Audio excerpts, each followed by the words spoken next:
श्री परमात्मने नमः। श्रीमद्भागवत महापुराण पंचम स्कंध अथ पंचविंशोऽध्यायः। श्री शंकरषण देव का विवरण और स्तुति। श्री सुखदेव जी महाराज कहते हैं, राजन, पाताल लोक के नीचे 30,000 योजन की दूरी पर अनंत नाम से विख्यात भगवान की तामसी नित्य कला है। यह अहंकार रूपा होने से दृष्टा और दृश्य को खींचकर एक कर देती है। इसलिए पांच रात्र आगमन के अनुयायी भक्तजन इसे संकर्षण कहते हैं। इन भगवान अनंत के 1,000 मस्तक हैं। उनमें से एक पर रखा हुआ यह सारा भूमंडल सरसों के दाने के समान दिखाई देता है। प्रलय काल उपस्थिति होने पर जब इन्हें इस विश्व का उपसंहार करने की इच्छा होती है, तब इनकी क्रोधवश घूमती हुई मनोहर भ्रिकुटियों के मध्य भाग से संकर्षण नामक रुद्र प्रकट होते हैं। उनकी व्यूह संख्या 11 है। वे सभी 3 नेत्र वाले होते हैं और हाथ में 3 नोकों वाले शूल लिए रहते हैं। भगवान शंकरषण के चरण कमलों के गोल गोल स्वच्छ और अरुण वर्ण नखमणियों की पंक्ति के समान देदीप्यमान है। जब अन्य प्रधान भक्तों के सहित अनेकों नागराज अनन्य भक्ति भाव से उन्हें प्रणाम करते हैं, तब उन्हें उन नखमणियों में अपने कुंडल कांति मंडित कमनीय कपोलों वाले मनोहर मुखार बिंदों की मन मोहिनी झांकी होती है और उनका मन आनंद से भर जाता है। अनेकों नाग कन्याओं की राजाओं की कन्याएं विविध कामनाओं से उनके अंग मंडल पर चांदी के खंभों के समान सुशोभित, उनकी वलय विलसित लंबी लंबी श्वेत वर्ण सुंदर भुजाओं पर अर्गजा, चंदन और कुमकुम पंक का लेप करती है। उस समय अंग स्पर्श से मथित हुए उनके हृदय में काम का संचार हो जाता है। तब वे उनके मदव्यूहल सकरुण अरुण नयन कमलों से सुशोभित तथा प्रेम मद से मुदित मुखारविंद की ओर मधुर मनोहर मुस्कान के साथ सलज्जा भाव से निहारने लगती हैं। वे अनंत गुणों के सागर आदिदेव भगवान अनंत अपने अमर्ष, असहनशीलता और रोष के वेग को रोके हुए वहाँ समस्त लोकों के कल्याण के लिए विराजमान है। देवता, असुर, नाग, सिद्ध, गंधर्व, विद्याधर और मुनिगण भगवान अनंत का ध्यान किया करते हैं। उनके नेत्र निरंतर प्रेम मत से मुदित, चंचल और व्यूहल रहते हैं। वे सुललित वचनामृत से अपने पार्षद और देव यूथपों को संतुष्ट करते रहते हैं। उनके अंग पर नीलांबर और कानों में केवल एक कुंडल जगमगाता रहता है तथा उनका सुभग और सुंदर हाथ हल्की मूठ पर रखा रहता है। वे उदार लीलामय भगवान शंकरषण गले में वैजयंती माला धारण किए रहते हैं, जो साक्षात इंद्र के हाथी ऐरावत के गले में पड़ी हुई सुवर्ण की श्रृंखला के समान जान पड़ती है। जिनकी कांति कभी फीकी नहीं पड़ती, ऐसी नवीन तुलसी की गंध और मधुर मकरंद से उन्मत्त हुए भौरे निरंतर मधुर गुंजार करके उनकी शोभा बढ़ाते हैं। परीक्षित, इस प्रकार भगवान अनंत महात्म्य श्रवण और ध्यान करने से मुमुक्षुओं के हृदय में आविर्भूत होकर उनकी अनादिकालीन कर्म वासनाओं से ग्रथित सत्व, रज और तमोगुण अविद्यामयी हृदय ग्रंथि को तत्काल काट डालते हैं। उनके गुणों का एक बार ब्रह्मा जी के पुत्र भगवान नारद ने तुम्बुरु गंधर्व के साथ ब्रह्मा जी की सभा में इस प्रकार गान किया था।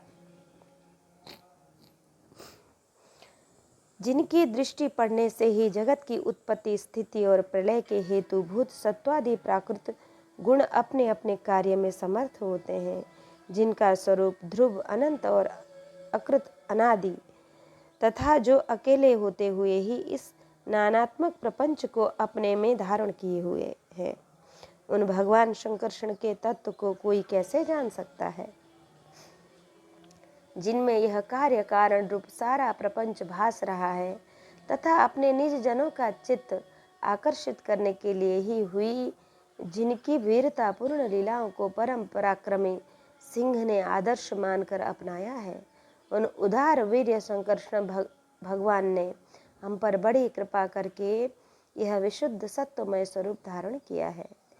जिनके सुने सुनाए नाम का कोई पीड़ित अथवा पतित पुरुष अकस्मात अथवा हंसी में भी उच्चारण कर लेता है, तो वह पुरुष दूसरे मनुष्य के भी सारे पापों को तत्काल नष्ट कर देता है। ऐसे शेष भगवान को छोड़कर मोक्ष पुरुष और किसका आश्रय ले सकते हैं।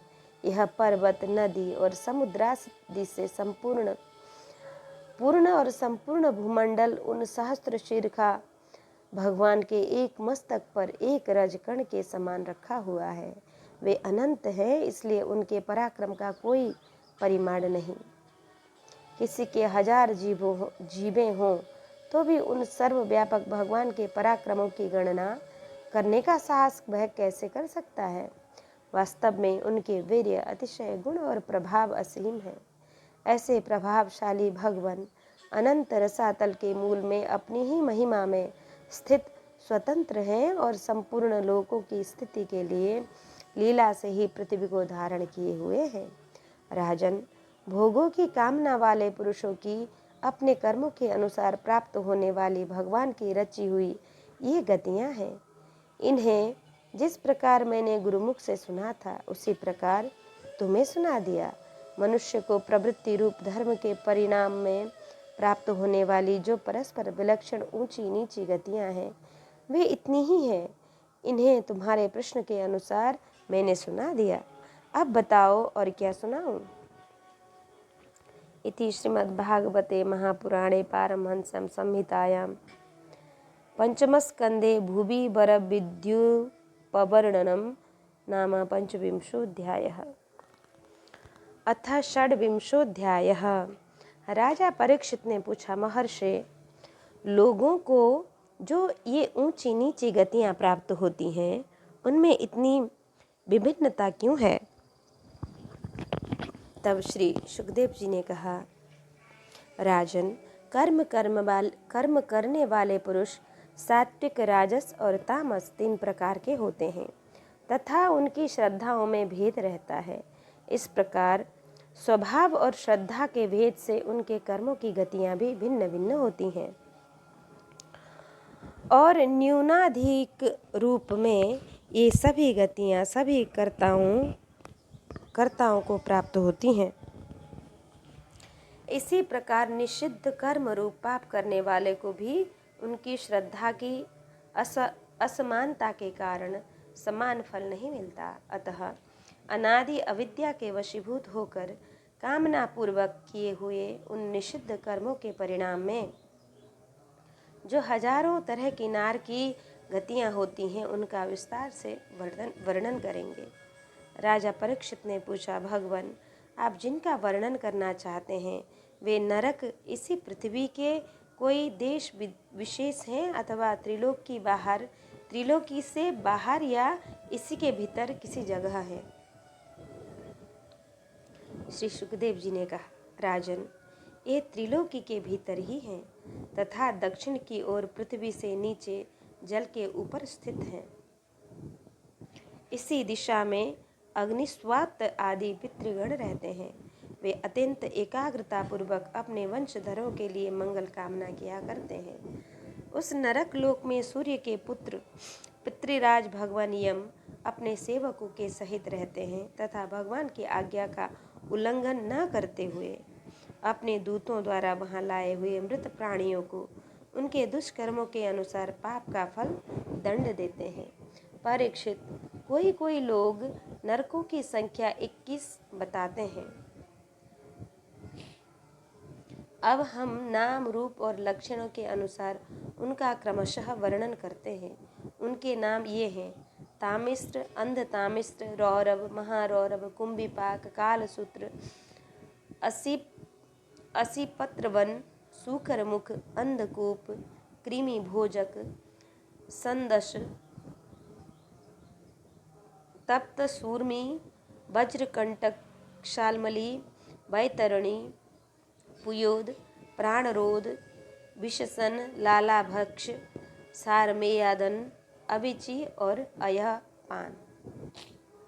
इनके सिवा क्षार कर्दम, रक्षोगण भोजन, शूलप्रोत, दंदशूक, अबट निरोधन, पर्यावर्तन और सूचीमुख, ये 7 और मिलाकर कुल 28 नरक तरह तरह की यातनाओं को भोगने के स्थान हैं।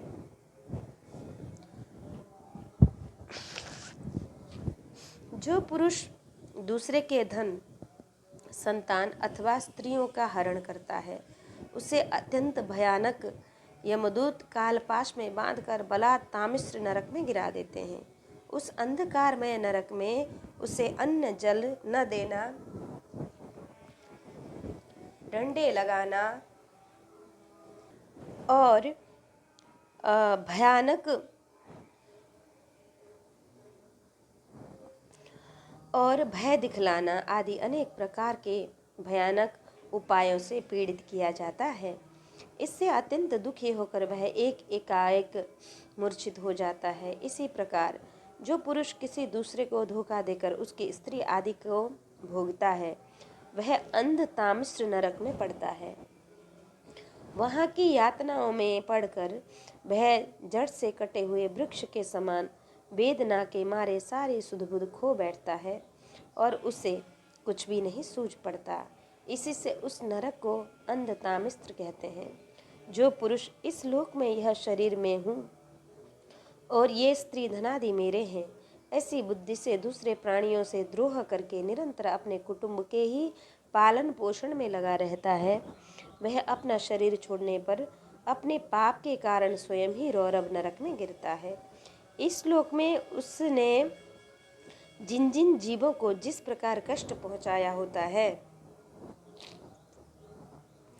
परलोक में यम यातना का समय आने पर वे जीव रूरू होकर उसे उसी प्रकार कष्ट पहुंचाते हैं।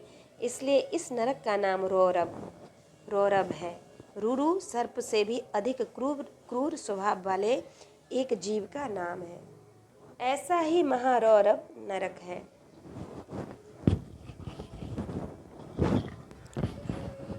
इसमें वह व्यक्ति जाता है जो और किसी की परवाह न करके केवल अपने ही शरीर का पालन पोषण करता है। वहाँ कच्चा मांस खाने वाले रूरू इसे मांस के लोभ से काटते हैं। जो क्रूर मनुष्य इस लोक में अपना पेट पालने के लिए जीवित पशु या पक्षियों को रांधता है, उस हृदयहीन राक्षसों से भी गए बीते पुरुष को यमदूत कुंभीपाक नरक में ले जाकर खौलते हुए तेल में रांधते हैं। जो मनुष्य इस लोक में माता पिता ब्राह्मण और वेद से विरोध करता है, उसे यमदूत कालसूत्र नरक में ले जाते हैं। इसका घेरा 10,000 योजन है। इनकी भूमि तांबे की है।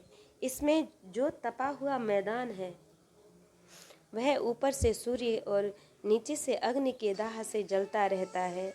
वहाँ पहुँचाया हुआ पापी जीव भूख से प्यास से व्याकुल हो जाता है और उसका शरीर बाहर भीतर से जलने लगता है। उसकी बेचैनी यहाँ तक बढ़ जाती है कि वह कभी बैठता है, कभी लेटता है, कभी छटपटाने लगता है, कभी खड़ा होता है और कभी इधर उधर दौड़ने लगता है। इस प्रकार उस नर पशु के शरीर में जितने रोम होते हैं, उतने ही 1000 वर्ष तक उसकी यह दुर्गति होती रहती है। जो पुरुष किसी प्रकार की आपत्ति न आने पर भी अपने वैदिक मार्ग को छोड़कर अन्य पाखंडपूर्ण धर्मों का आश्रय लेता है, उसे यमदूत असीपत्रवन नरक में ले जाकर कोड़ों से पीटते हैं। जब मार से बचने के लिए वह इधर उधर दौड़ने लगता है,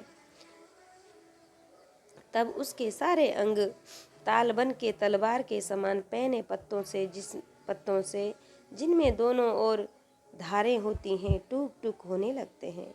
वह अत्यंत वेदना से हाय में मरा इस प्रकार चिल्लाता हुआ पद पद पर मूर्छित होकर गिरने लगता है। अपने धर्म को छोड़कर पाखंड मार्ग में चलने से उसे इस प्रकार अपने कुकर्म का फल भोगना पड़ता है। इस लोक में जो पुरुष राजा या राज कर्मचारी होकर किसी निरपराध मनुष्य को दंड देता है अथवा ब्राह्मण को शरीर दंड देता है, वह महापापी मरकर सूकर मुख नरक में गिरता है। वहाँ जब महाबली यमदूत उसके अंगों को कुचलते हैं, तब वह कोल्हू के पेरे जाते हुए गन्नों के समान पीड़ित होकर जिस प्रकार इस लोक में उसके द्वारा सताए हुए निरपराध प्राणी रोते चिल्लाते थे, उसी प्रकार कभी आर्त स्वर से चिल्लाता और कभी मूर्छित हो जाता है। जो पुरुष इस लोक में खटमल आदि जीवों की हिंसा करता है, वह उनसे द्रोह करने के कारण अंधकूप नरक में गिरता है, क्योंकि स्वयं भगवान ने ही रक्तपान आदि उनकी वृत्ति बना दी है और उन्हें उसके कारण दूसरों को कष्ट पहुंचाने का ज्ञान भी नहीं है। किंतु मनुष्य की वृत्ति भगवान ने विधि निषेध पूर्वक बनाई है और उसे दूसरे के कष्ट का ज्ञान भी है।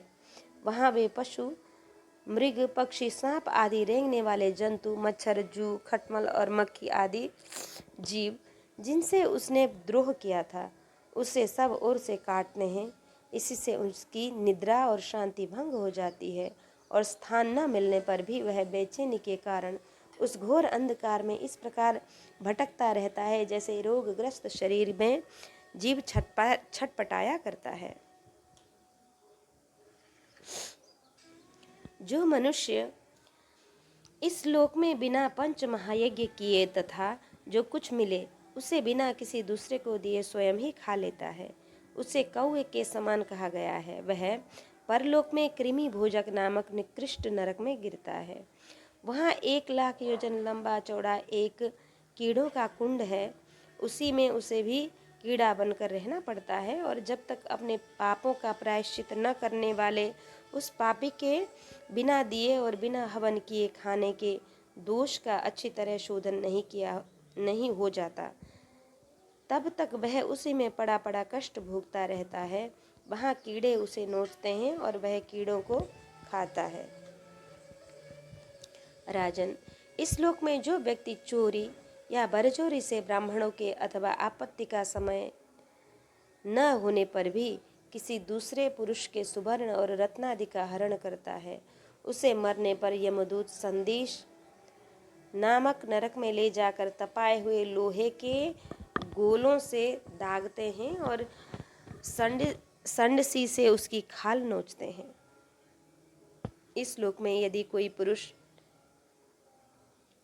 अगम्य स्त्री के साथ संभोग करता है अथवा कोई स्त्री अगम्य पुरुष से व्यभिचार करती है, तो यमदूत उसे तप्त सूर्मी नामक नरक में ले जाकर कोड़ों से पीटते हैं तथा पुरुष को तपाए हुए लोहे की स्त्री मूर्ति से और स्त्री को तपाई हुई पुरुष प्रतिमा से आलिंगन कराते हैं। जो पुरुष इस लोक में पशु आदि सभी के साथ व्यभिचार करता है, उसे मृत्यु के बाद यमदूत वज्रकंटक शालमली नरक में गिराते हैं और वज्र के समान कठोर कांटों वाले सेमर के वृक्ष पर चढ़ाकर फिर नीचे की ओर खींचते हैं। राजन, जो राजा या राजपुरुष इस लोक में श्रेष्ठ कुल में जन्म पाकर भी धर्म की मर्यादा का उच्छेद करते हैं, वे उस मर्यादित क्रमण के कारण मरने पर वैतरणी नदी में पटके जाते हैं। यह नदी नरकों की खाई के समान है। उसमें मल, मूत्र, पीप, रक्त, कीश, नख, हड्डी, चर्बी, मांस और मज्जा आदि गंदी चीजें भरी हुई है। वहां गिरने पर इन्हें इधर उधर से जल के जीव नोचते हैं, किंतु इससे उनका शरीर नहीं छूटता। पाप के कारण प्राण उसे वहन किए रहते हैं और वे उस दुर्गति को अपनी करनी का फल समझकर मन ही मन संतप्त होते रहते हैं। जो लोग शौच और आचार के नियमों का परित्याग कर तथा लज्जा को तिलांजलि देकर इस श्लोक में शूद्राओं के साथ संबंध गांठ कर पशुओं के समान आचरण करते हैं, वे भी मरने के बाद पीप, विष्टा, मूत्र, कफ और मल से भरे हुए पुयोद नामक समुद्र में गिरकर उन अत्यंत घृणित वस्तुओं को ही खाते हैं।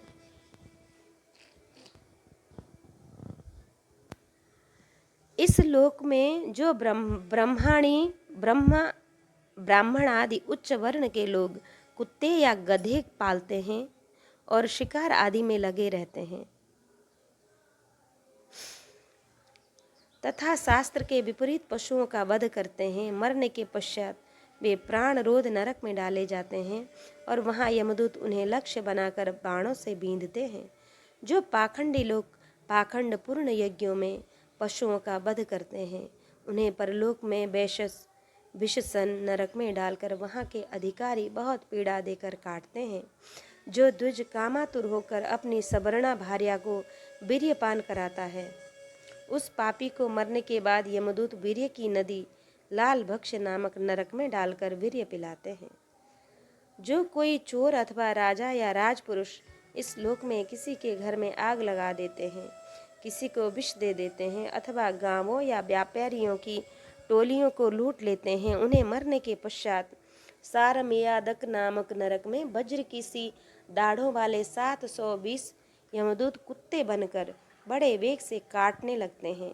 इस लोक में जो पुरुष किसी की गवाही देने में, व्यापार में अथवा दान के समय किसी भी तरह झूठ बोलता है, वह मरने पर आधार शून्य अविचिमान नरक में पड़ता है। वहां उसे 100 योजन ऊंचे पहाड़ के शिखर से नीचे को सिर करके गिराया जाता है। उस नरक की पत्थर की भूमि जल के समान जान पड़ती है, इसलिए इसका नाम अविचिमान है। वहां गिराए जाने से उसके शरीर के टुकड़े टुकड़े हो जाने पर भी प्राण नहीं निकलते, इसलिए उसे बार बार ऊपर ले जाकर पटका जाता है। जो ब्राह्मण या ब्राह्मणी अथवा व्रत में स्थित और कोई भी प्रमादवश मद्यपान करता है तथा जो क्षत्रिय या वैश्य सोमपान, क्षत्रिय एवं वैश्यों के लिए शास्त्रों में सोमपान का निषेध है, सोमपान करता है, उन्हें यमदूत अयपान नाम के नरक में ले जाते हैं और उनकी छाती पर पैर रखकर उनके मुंह में आग से लगाया हुआ लोहा डालते हैं, आग से गलाया हुआ लोहा डालते हैं। ओहो। जो पुरुष इस लोक में निम्न श्रेणी का होकर भी अपने को बड़ा मानने के कारण जन्म तप विद्या आचार वर्ण या आश्रम में पढ़ने से बड़ों का विशेष सत्कार नहीं करता, वह जीता हुआ भी मरे के ही समान है। उसे मरने पर क्षार कर्दम नाम के नरक में नीचे को सिर करके गिराया जाता है और वहां उसे अनंत पीड़ाएं भोगनी पड़ती हैं। जो पुरुष इस लोक में नर मेधादि के द्वारा भैरव यक्ष राक्षस आदि का यजन करते हैं और स्त्रियां पशुओं के समान पुरुषों को खा जाती हैं, उन्हें वे पशुओं की तरह मारे हुए पुरुष यमलोक में राक्षस होकर तरह तरह की यातनाएं देते हैं और रक्षोगण भोजन नामक नरक में कसाईयों के समान कुल्हाड़ी से काट काट कर उसका लोहू पीते हैं तथा जिस प्रकार वे मांस भोजी पुरुष इस लोक में उनका मांस भक्षण करके आनंदित होते थे, उसी प्रकार वे भी उनका रक्त पान करते और आनंदित होकर नाचते गाते हैं। इस लोक में जो लोग वन या गांव के निरपराध जीवों को, जो सभी अपने प्राणों को रखना चाहते हैं, तरह तरह के उपायों से फुसलाकर अपने पास बुला लेते हैं और फिर उन्हें काटने से, भेद कर या रस्सी से बांधकर खिलवाड़ करते हुए तरह तरह की पीड़ाएं देते हैं, उन्हें भी मरने के पश्चात यम यातनाओं के समय शूलप्रोत नामक नरक में शूलों से भेदा जाता है। उस समय जब उन्हें भूख प्यास सताती है और कंक बटेर आदि तीखी चोंचों वाले नरक के भयानक पक्षी नोचने लगते हैं, तब अपने किए हुए सारे पाप याद आ जाते हैं। राजन, इस लोक में जो सर्पों के समान उग्र स्वभाव पुरुष दूसरे जीवों को पीड़ा पहुंचाते हैं, वे मरने पर दंड शूक नाम के नरक में गिरते हैं। वहां 5-5 7-7 मुंह वाले सर्प उनके समीप आकर उन्हें चूहों की तरह निगल जाते हैं। जो व्यक्ति यहाँ दूसरे प्राणियों को अंधेरी खत्तियों, कोठों या गुफाओं में डाल देते हैं, उन्हें परलोक में यमदूत वैसे ही स्थानों पर डालकर विषैले आग के धुएं में घोटते हैं। इसलिए इस नरक को अबट निरोधक कहा जाता है। जो गृहस्थ अपने घर आए अतिथि अभ्यागतों की ओर बार बार क्रोध में भरकर ऐसी कुटिल दृष्टि से देखते हैं मानो उन्हें भस्म कर देंगे, वह जब नरक में जाता है तब उस पाप दृष्टि के नेत्रों को गिद्ध, कंक, काक और बटेर आदि वज्र की सी कठोर चोंचों वाले पक्षी बलात् निगल जाते हैं। इस नरक को पर्यावर्तन कहते हैं। इस लोक में जो व्यक्ति अपने को बड़ा धनवान समझकर अभिमानवश सबको टेढ़ी नज़र से देखता है और सभी पर संदेह रखता है, धन के व्यय और नाश की चिंता से जिसके हृदय और मुख सूखे रहते हैं, अतः तनिक भी चैन न मानकर जो यक्ष के समान धन की रक्षा में ही लगा रहता है तथा पैसा पैदा करने, बढ़ाने और बचाने में जो तरह तरह से पाप करता रहता है, वह नराधम मरने पर सूची मुख नरक में गिरता है। वहाँ उस अर्थ पिशाच पापात्मा के सारे अंगों को यमराज के दूत दर्जियों के समान सुई धागे से सीते हैं। राजन, यमलोक में इसी प्रकार के सैकड़ों हजारों नरक हैं। उनमें जिनका यह उल्लेख हुआ है और जिनके विषय में कुछ नहीं कहा गया, उन सभी में सब अधर्म परायण जीव अपने कर्मों के अनुसार बारी बारी से जाते हैं। इसी प्रकार धर्मात्मा पुरुष स्वर्गादि में जाते हैं। इस प्रकार नरक और स्वर्ग के भोग से जब इनके अधिकांश पाप और पुण्य क्षीण हो जाते हैं, तब बाकी बचे हुए पुण्य पाप रूप कर्मों को लेकर ये फिर इसी लोक में जन्म लेने के लिए लौट आते हैं। इन धर्म और अधर्म दोनों से विलक्षण जो निवृत्ति मार्ग है, उसका तो पहले द्वितीय अध्याय में वर्णन हो ही चुका है। पुराणों में जिसका 14 भुवन के रूप में वर्णन किया गया है, उस ब्राह्मण कोश इतना ही, वह ब्रह्मांड कोश इतना ही है। यह साक्षात परम पुरुष श्री नारायण का अपनी माया के गुणों से युक्त अत्यंत स्थूल स्वरूप है।